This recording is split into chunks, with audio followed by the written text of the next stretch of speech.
learning Bharatanatyam from when I was a child. So it's always been part of life.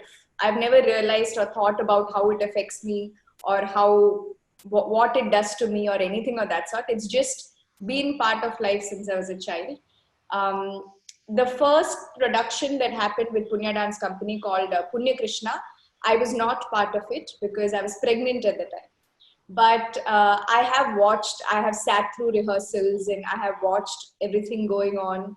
And I think one of the main reasons I got back to dancing because I wanted to dance with the team. And because I sat and watched them working on everything, and I was very excited about doing the entire thing myself as well. So I think that was one of my motivations to, get back to dancing, because I wanted to perform the piece and, be part of the team. So I think this is around 2013, if I'm not wrong, 2013, 14. So 14 was when I joined the team after everything. So it's lovely. I've always enjoyed, even when it was a bigger group. And to the trio, whatever has been done, I've always enjoyed dancing to it. And it's a very, I must say, Pashwanath as a choreographer is a very calm person.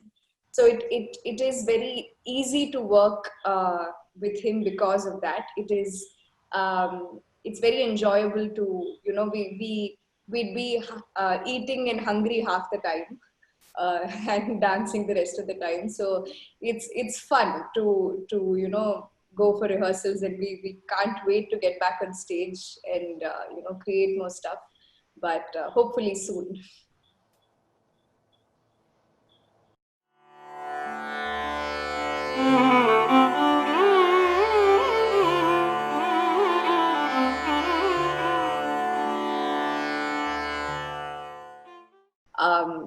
I'm 100% sure that there is a very deep connection between dance and spirituality.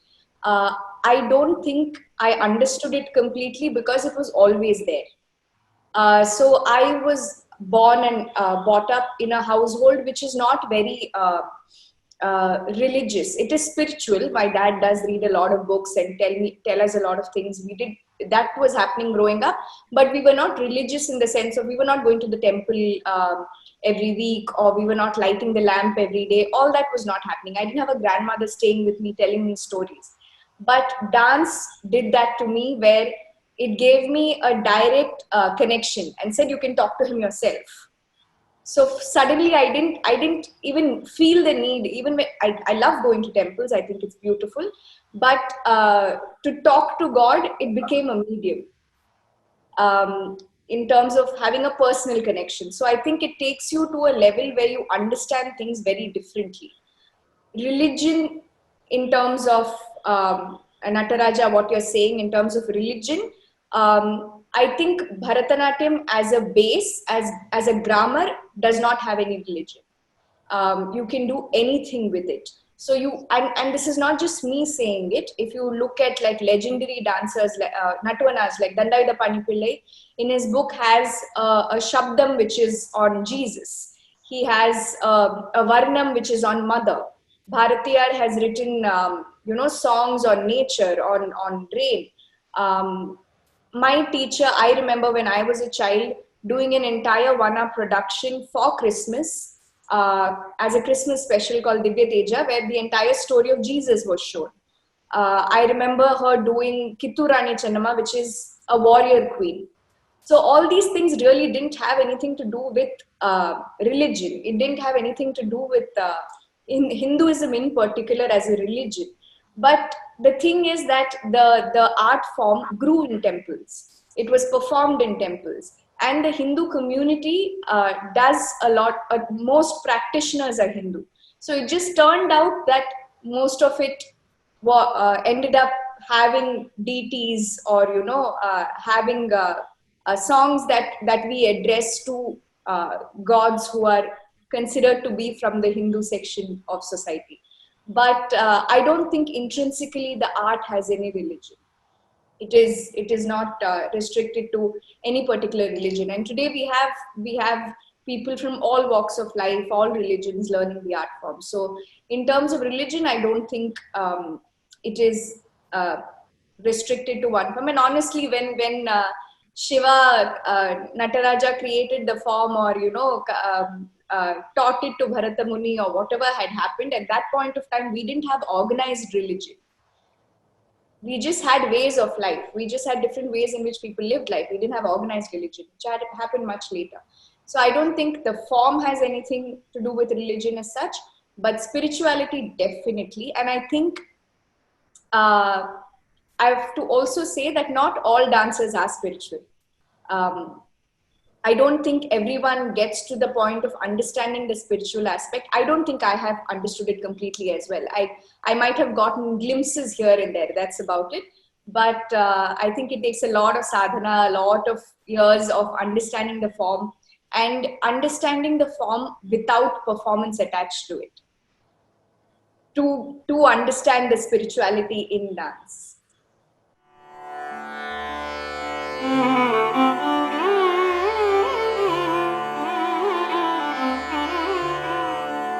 I think it was a very eventful performance.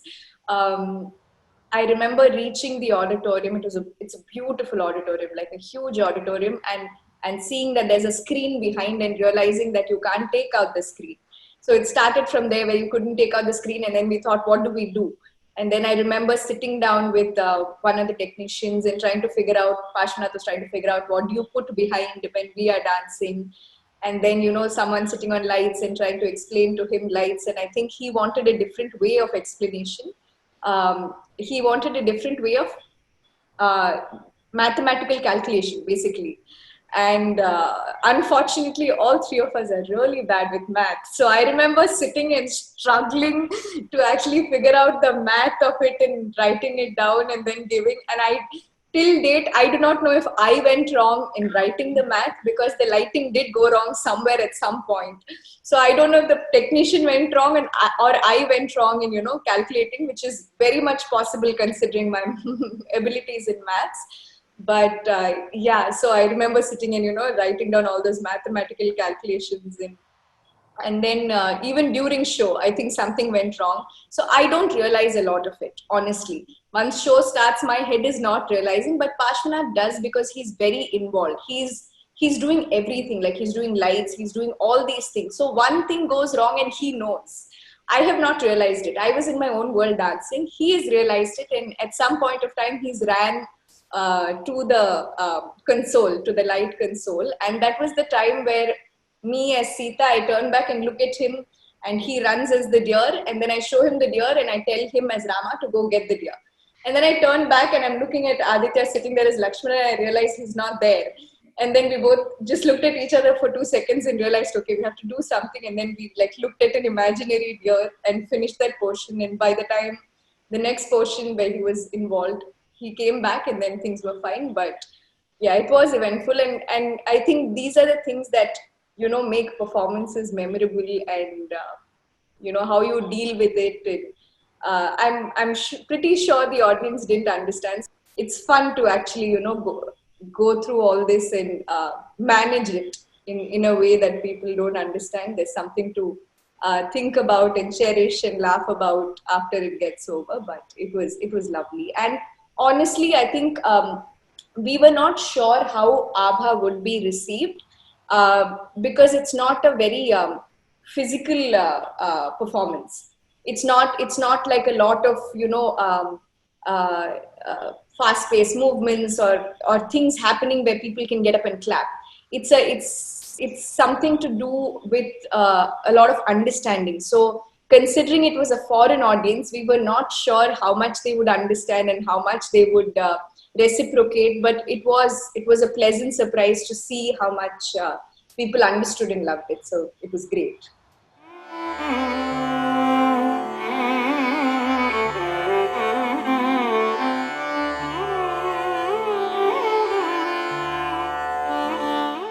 This is something that my father told me at some point of time, when all of us have these questions of, why did Rama do this, or why are we celebrating him when he left her and he shouldn't have? And there's so many questions that happen. And like I told you, my father is a very spiritual person who reads a lot. So I remember asking him once, why exactly are we celebrating when, all these things in? So he said, look, when a child doesn't understand something, you tell it to him as a story. You teach the child in a form of a story, and then you tell him the moral of the story is this. So when the Vedas were written, people didn't understand it. It was too hard for the common man to understand what was the essence of the Veda. So then these epics were written, which has the essence of the Veda. So there are takeaways or there are lessons for you, morals for you to learn from it. The fact that none of these people whom we talk about are perfect, or we can point a finger at each one of these deities and say this was wrong, or why is Krishna there with so many gopis, or why is this, we can talk about every single character like that, because there is a lesson for us to learn that no one is perfect, no one is 100%, and no one is what you think that person should be. They are their own person. Each of us have, a image in our head of how a person should be, or how a friend should be, or how a sister should be, a brother should be, a husband should be, a child should be. But that is your perception of it. That person has a complete different understanding, and everything around him makes him the person that he is. And you need to accept that everybody has flaws, everybody has rights and wrongs according to you, and you have to accept people with that. And I remember him telling me that you look at Rama for the ruler that he is, for the fact that as a ruler he felt that he wants to be the best ruler that there can be. And for him, that meant, if it meant that his family would suffer, he didn't mind going through that. And that character is for you to understand that part of him, that he was ready to give up a lot of things with his family to rule the way he wanted to rule. And also a lot of things in terms of being human, you kind of understand. Rama grew up watching his father, listening to everything that Kaikai says. And how people considered that he is a wife's husband, and he'd listen to everything his wife says, and he did not want that for himself. When people started talking about Sita, he wanted to be the king that he wanted to be, and he didn't want to create these things. So I understand when people say that he shouldn't have done that to Sita, but there is a flip side that we always need to listen to and understand. So in that sense, these epics are made for that, where you look at something and you understand, okay, why was this? Instead of getting angry, you understand why. What are they trying to tell you? What are they trying to teach you?